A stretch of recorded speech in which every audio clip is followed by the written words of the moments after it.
तर आता हे आपण लूक 1 आणि 2 हा अध्याय आणि मत्ते 1 आणि 2 हे अध्याय आपण बघितले. तर त्याच्यामध्ये सगळ्यात मेन येशू ख्रिस्ताला ज्यावेळेस जगात पाठवायचं होतं त्यावेळेस त्या जगात पाठवण्याच्या आधी देवाने किती काय काय बारीक बारीक प्लॅन. देव अगम्य आहे आणि सगळ्यात जास्त त्याची बुद्धी आहे, म्हणजे त्याच्या बुद्धीचा थांग पत्ता नाही.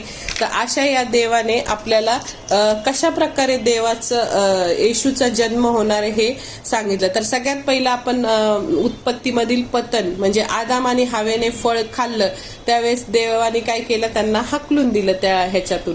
पण त्याच वेळेस ज्यावेळेस त्यांना कळलं की ते नग्न आहेत त्यावेळेस देवाने त्यांना काय केलं, एक कोकरू घेतलं, मेंढरू घेतलं आणि त्याच्या चामड्या त्याच्या कातड्याचे त्यांना वस्त्र बनवून दिले. आणि त्याच वेळेस देवाने असं त्यांना सांगितलं की स्त्रीचा वंश तुला कुचलून टाकेल. मग स्त्रीचा वंश म्हणजे इथं येशू ख्रिस्त फक्त एकट्या स्त्रीपासून आलेला आहे.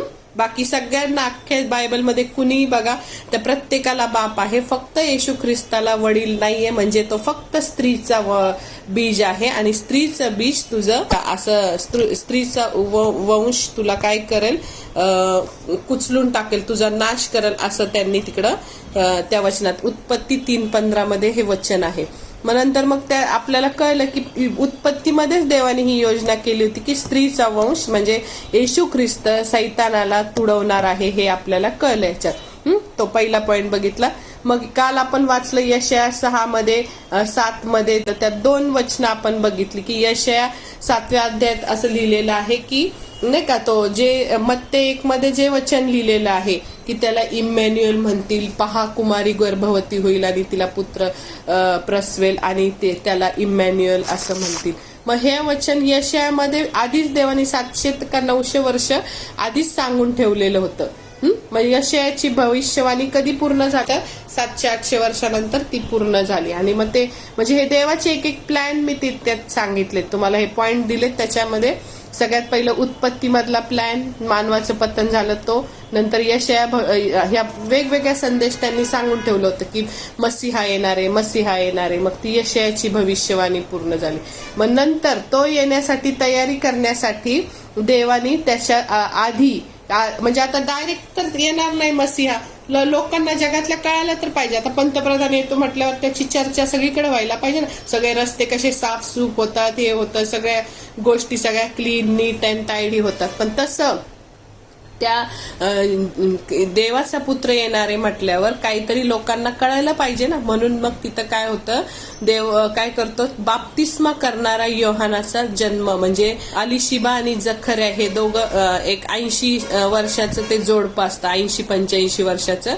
आणि तो जखर्या नावाचा जो आहे, त्या जखर्या नावाचा जो याजक असतो त्याला काय, तो रोज त्याच्या जे काही त्याचं कार्य असतं त्या कार्याप्रमाणे तो काय करतो, रोज त्या मंदिरात जातो, त्याची सेवा करतो. तो कधी अशी कुरकुर करत नाही की नाही का मला मी एवढा 85 वर्षाचा झालोय पण मला अजूनही मूलबाळ नाही. तरी तो त्या एखादे लोक असते तर 10 वर्षात निराश झाले असते, देवावर नाराज झाले असते की काय बरं मी एवढं देवाची सेवा करतो तरी मला अजिबात अजून देवानी मूलबाळाचा आशीर्वाद दिलेला नाही. असं न करता ते दोघही वचनात आता आपण वाचत नाही कारण 80 वचन आहेत लूक पहिल्या अध्यायात. त्यांनी असं कधी त्या नवरा बायकोनी ते नीतिमान होते असं तिथं लिहिलेलं आहे, वयातीत झालेले होते आणि ते देवाच्या सगळ्या आज्ञा आणि विधी पाळण्यात निर्दोष होते. म्हणजे कधी त्यांनी कुरकुर केली नाही की आम्हाला देवा आम्ही तुझी सेवा करतो तरी अजून आम्हाला मूलबाळ नाही. मग त्यांना ते देव आशीर्वाद देतो, त्यांच्याशी बोलतो आणि त्यांच्या पोटी बाप्तिस्मा करणाऱ्या योहानाचा जन्म होतो. आणि मग तो एकदम त्याला देव त्यांना सांगूनच ठेवतो की तो पवित्र आत्म्याने परिपूर्ण असेल. आजपर्यंत असं वचन आहे त्या मत्तेमध्ये की बाप्तिस्मा करणाऱ्या योहानासारखा कुणीच श्रेष्ठ ह्या जगात झालेला नाही. म्हणजे तो जन्मापासून पवित्र आत्म्याने परिपूर्ण होता आणि त्याचे आई वडील ते सगळे त्यांना सूचना देतात आणि कशा प्रकारे तो जखर्या हा जो आतमध्ये गेलेला असतो परमपवित्र स्थानात सेवा करायला देवाची, तेव्हा तो देवदूत येऊन त्याला दर्शन देतो आणि त्याला म्हणतो की तुझी प्रार्थना ऐकलेली आहे आणि तुला एक मुलगा होईल. मग तो त्याचं नाव तू योहान ठेव, हे सगळं त्याला तो सांगतो.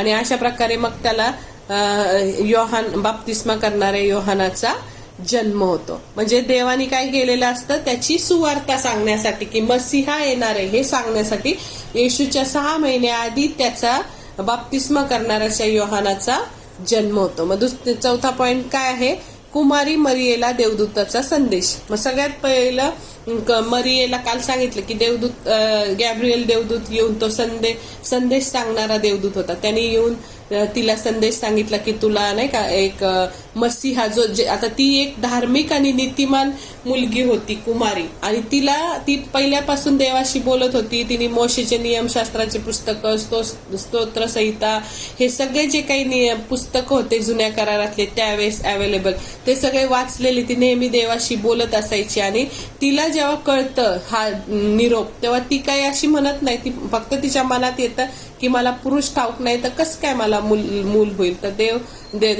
देवदूत तिला म्हणतो की पवित्र आत्मा तुझवर येईल आणि तुला ते होईल. मग त्यावेळेस ती म्हणती, पहा मी प्रभूची दासी, तुझ्या इच्छेप्रमाणे हो. आणि तिने तिचा नम्रपणा ती दाखवती, आणि एवढ्या स्त्रियांमध्ये तिला काय करतात, एकदम धन्य ती होती, आणि तिचा नम्रपणा चांगुलपणा देव बघतो. आणि तिच्याद्वारे तिला पण एक वेगळीच की ज्या मसीहाची अख्खी जग वाट बघते तो माझ्या पोटी येणार आहे हे तिला कळतं. आणि मग नंतर काल सांगितलं योसेफाला स्वप्नात दर्शन की त्याला त्याच्या बायकोवर प्रेम असतं, तिची बेआबरू करायची नसती. कारण जुन्या करारात असं होतं की व्यभिचारी स्त्रीला जर तिला त्यांनी तिकडे नेऊन सगळ्यांसमोर उभी केली असती की ही कशी काय प्रेग्नंट आहे हिचं, तर त्या सगळ्या लोकांनी तिला दगडमार करून मारायचं तिला हक्क होता. म्हणून त्यांनी असा विचार केला की आपण गुप्तपणे तिला सोडून देऊ. म्हणजे तो पण नीतिमान होता. आणि त्याने असा विचार करत असतानाच योसेफला स्वप्नात दर्शन दिलं देवदूताने आणि सांगितलं की तिला तू सोडू नको, जो मसीहाची सगळेजण वाट बघत आहे तो तिच्या पोटी आहे आणि तू तिला सोडू नको. आणि मग तो तिला सोडत नाही. आणि मग अशा प्रकारे पुढच्या पॉइंटमध्ये असं आहे की मरिया आणि अलिशिबेची भेट होती.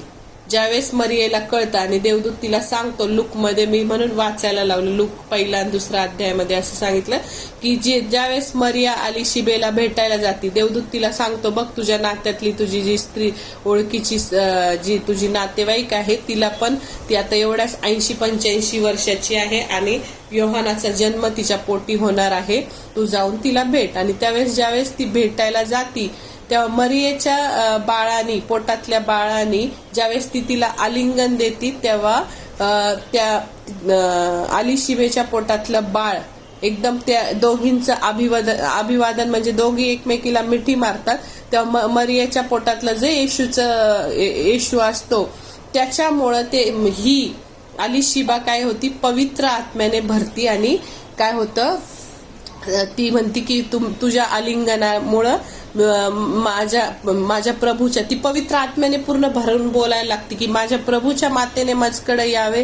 हे कसं काय, ज्यावेळेस म्हणजे ते दोघींची भेट होती तेव्हा ती म्हणती माझ्या उदरातल्या बाळाने काय केली, उडी मारली, असं ती म्हणते. अशा प्रकारे ती तो जखऱ्या स्तोत्र म्हणतो योहानाचा जन्म झाल्यावर. नंतर मरिया पण खूप मोठं स्तोत्र म्हणती आणि ते स्तोत्र वाचलं तर इतकं ते अद्भुत तिने प्रभूबद्दल लिहिलेलं आहे की मरियेचं स्तोत्र असं आहे, बरंच ते मोठं आहे, आता ते वाचत नाही मी. मग मरिया स्तोत्र म्हणती, जखऱ्या स्तोत्र म्हणतो. आणि नंतर बाप्तिस्मा करणाऱ्या योहानाचा जन्म होतो आणि तो सुवार्तेची घोषणा करतो. ज्या प्लॅनसाठी देवानी त्याला पाठवलं होतं की मी जायच्या आधी, माझा जन्म व्हायच्या आधी लोकांना, मग तो काय करायचा, जंगलात राहायचा, टोळ व रानमध खायचा, उंटाच्या कातडीचे केसांपासून बनवलेले वस्त्र तो घालायचा, कधी द्राक्षरस आणि साधं जेवण असं काही अशुद्ध गोष्टी तो खात नसायचा. मग अशा प्रकारे तो नुसता सगळ्या लोकांना सांगायचा की पश्चाताप करा, स्वर्गाचं राज्य जवळ आलेलं आहे. अशा प्रकारे तो देवाच्या राज्याची सुवार्ता गाजवत होता. आणि नंतर मग येशूचा जन्म झाल्यावर हे सगळे पॉइंट एकत्र सांगतो कारण उद्यापासून आपल्याला पुढचा भाग बघायचा आहे.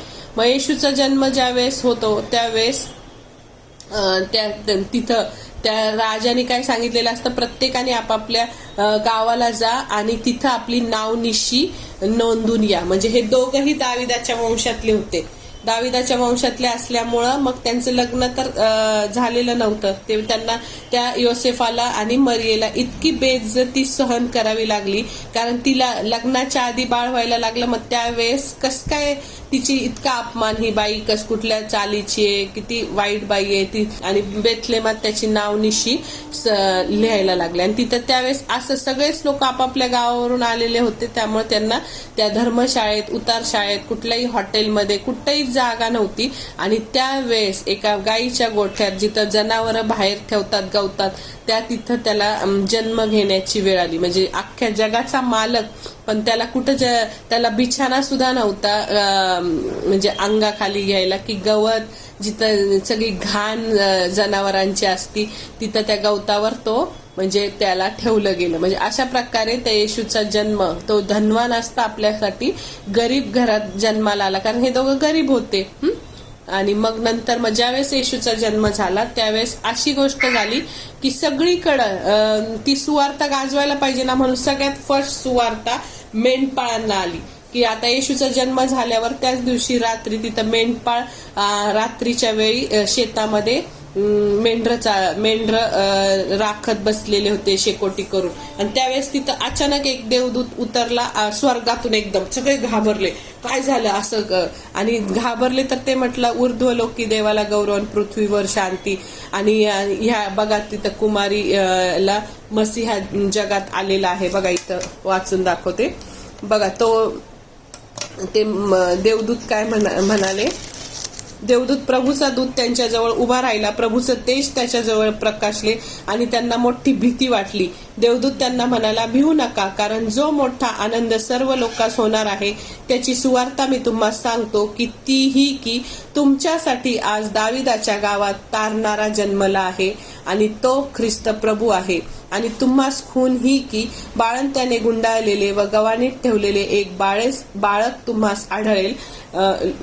इतक्यात स्वर्गातील सैन्यांचा समुदाय त्या देवदूताजवळ अकस्मात प्रगट झाला आणि देवदूत देवाची स्तुती करत म्हणाले, ऊर्ध्वलोकी देवाला गौरव आणि पृथ्वीवर ज्यांच्यावर त्याचा प्रसाद झाला आहे त्या मनुष्या सुवार्ता तिथं सांगितली. आणि त्या देवदूतांनी सुवार्ता सांगितल्यावर या सगळ्या देवदूतांचं सैन्य तिथं त्या मेंढपाळांसमोर आलं आणि सगळे घाबरले. म्हणजे किती अद्भुत घटना झाली की एकदम पांढरे शुभ्र देवदूत चकाकणारे, सगळे लोक घाबरले आणि तिथं ती देवाची सुवार्ता तिथं कळाली. आणि मग ज्यावेळेस ते येशूचे आई वडील मंदिरात 8 दिवसाचा तो झाल्यावर, जसं आता आपण बाप्तिस्मा करतो तसं त्यावेळेसचे येशूचे आई वडील त्या मंदिरात, तेव्हा एक नियम होता जुन्या करारात की जर मूल झालं की त्याला मंदिरात नेऊन समर्पण करायचं आणि त्याच्या बदल्यात कुठलं तरी एक प्राणी अर्पण करायचं. तर आपल्या आईपतीप्रमाणे प्राणी अर्पण करायचा असतो. मग त्यांचं बकरं, मेंढरू काय असेल, पण त्यांची आईपतच नव्हती, ज्या गरीब होते ते, म्हणून त्यांनी पारव्याची 2 पिल्लं घेऊन ते अर्पण करायला मंदिरात येशूचं समर्पण केलं. मग काल जे सांगितलं, शिमोन आणि हन्ना ते दोघंही त्या मंदिरात होते. आणि ते शिमोनाला पवित्र आत्मा दाखवतो की ज्यासाठी तू प्रार्थना करत होता, तुला मी जे सांगितलं होतं की मसीहाला तू हातात घेतल्याशिवाय तुला मरण येणार नाही, तो शिमोन तिथं जातो. आणि इतका शिमोन काय बोलतो बघा, तो पण स्तोत्र गातो आणि तिथं म्हणतो की देवाने त्याला सांगितलेलं असतं की प्रभूच्या ख्रिस्ताला पाहण्या अगोदर तुला मरण येणार नाही, असे पवित्र आत्म्याने त्याला प्रगट केले होते. आणि त्यावेळेस तो जेव्हा मंदिरात आला तेव्हा त्यांनी बरोबर एवढी, त्या मंदिरात खूप बाळकं असतात, म्हणजे खूप मुलं असतात लहान, पण बरोबर तो पवित्र आत्म्याने जातो आणि फक्त येशूलाच हातात घेतो आणि तो म्हणतो, आता तू आता आपल्या वचनाप्रमाणे आपल्या दासाला शांतीने जाऊ देत आहेस, कारण माझ्या डोळ्यांनी तुझं तारण पाहिलं आहे. आणि अशा प्रकारे तो काय म्हणतो, मरियेला तो म्हणतो की हे बालक आहे ना, हे बालक अद्भुत आहे. ह्या बालका लूक 2 अध्याय आणि 33व्या वचनात तो म्हणतो की पहा, इस्रायलात अनेकांचे पडणे व पुन्हा उठणे होण्यासाठी, ज्याच्या विरुद्ध लोक बोलतील असे एक चिन्ह होण्यासाठी ह्याला नेमले आहे, ह्यासाठी की पुष्कळ लोकांच्या अंतकरणातील विचार उघडकीस यावे आणि तुझ्याही स्वतःच्या जीवातून तरवार भुसकून जाईल. म्हणजे त्याला माहित होतं की ह्या जो मसीहा आलेला आहे तो अनेकांच्या उठण्या पडण्याचा गोष्ट होणार आहे आणि तुझ्या अंतकरणात तलवार भोसकली जाणार आहे. म्हणजे ती तिच्या डोळ्याने तिच्या लेकराचं मरण बघणार आहे. हे सगळ्यात वाईट अवस्था तिची होणार होती हे त्याने आधीच भविष्यवाणी केली. आणि ती संदेश ती हन्ना पण म्हटली, ती पण आली तिथं, जे काल सांगितलं होतं की ती 84 वर्षाची विधवा होती. तिने पण त्याला पवित्र आत्म्याने बरोबर ओळखलं आणि काय केलं, त्याला हातात घेतलं आणि म्हटली की आता मी इतके दिवस यरुशलेमेच्या मुक्ततेची वाट पाहत होते, तो मला दिसलाय मसीहा, आणि त्याला घेते आणि मग बाहेर जाते आणि सगळ्यांना ती सुवार्ता सांगायला लागते. म्हणजे शिमोन पण सुवार्ता सांगायला लागतो, हन्ना पण सुवार्ता सांगायला लागते की जो मसीहा येणार होता तो आलेला आहे. मेंढपाळ पण सुवार्ता सांगायला लागतात, सगळे सुवार्ता सांगायला लागतात. आणि नंतर मग आता 5 मिनिटाचं राहिलंय की तो तारा पाहून ज्ञानी लोक, एक तारा ज्यावेळेस येशूचा जन्म झाला त्यावेळेस एक अद्भुत असा तारा त्या ह्याच्यामध्ये आकाशात दिसला की चमचमणारा तारा. आणि त्या मागी लोक म्हणजे जे ताऱ्यांचा अभ्यास करणारे खूप अत्यंत हुशार असे लोक होते, त्यांनी काय केलं, तो तारा बघितला पूर्व दिशेला. असं लिहून ठेवलं होतं की पूर्व दिशेला ज्यावेळेस तारा चमकताना पाहायला जाईल त्यावेळेस तिथं यहुद्यांचा राजा जन्माला आलेला असेल. मग त्या ताराचं चिन्ह बघून त्या ताऱ्याच्या दिशेने ते यहुदी मागी लोक येशू बाळाच्या दर्शनाला येतात. आणि अशा प्रकारे ते बरोबर तो तारा ते निघतात ना त्याला भेटायला, येशूला भेटायला यायला बेथलेमामध्ये, त्यावेळेस ज्यावेळेस ते त्या हेरोद राजाला विचारतात की यहुदांच्या राजाचा जन्म कुठं झालेला आहे. मग ते म्हणतात की ते सगळं शोधतात कुठं काय लिहिलेलं आहे कुठला, तर ते म्हणतात बेथलेमामध्ये, दाविदाच्या नगरात बेथलेमामध्ये त्याचा जन्म होणार आहे. आणि मग ते हेरोद म्हणतो तुम्ही आलाय, तो घाबरतो, मी राजा असताना दुसरा कसं काय राजा आला, म्हणून मग तो घाबरतो आणि तो म्हणतो त्या मागी लोकांना तुम्ही नीट त्याची वेळ विचारून घ्या, त्याला भेटा आणि मग मी पण येतो, मला जाता जाता सांगा त्याचा पत्ता, मी पण त्याला भेटून येतो. मग पण ते येतात त्याला, आणि ज्या वेळेस ते चाललेले असतात त्या हेरोद राजाला भेटून मग पुढे चाललेले असतात, तर तो तारा बरोबर त्यांच्या बरोबर चालायला लागतो. म्हणजे जिथं त्या येशूचं घर, म्हणजे जे काही गोठा गवानी होती त्या येशूच्या घरापर्यंत तो तारा बरोबर त्यांच्या डोक्यावर चालू लागतो. आणि जिथं तो तारा नेईल त्या दिशेने ते जातात आणि बरोबर येशूच्या त्या गवानीच्या वर, गोठ्याच्या वर तो तारा जाऊन उभा राहतो आणि मग ते लोक आत शिरतात. म्हणजे किती अद्भुत प्रकारे देवाने त्याच्या पुत्राचं सगळं संरक्षण केलेलं आहे.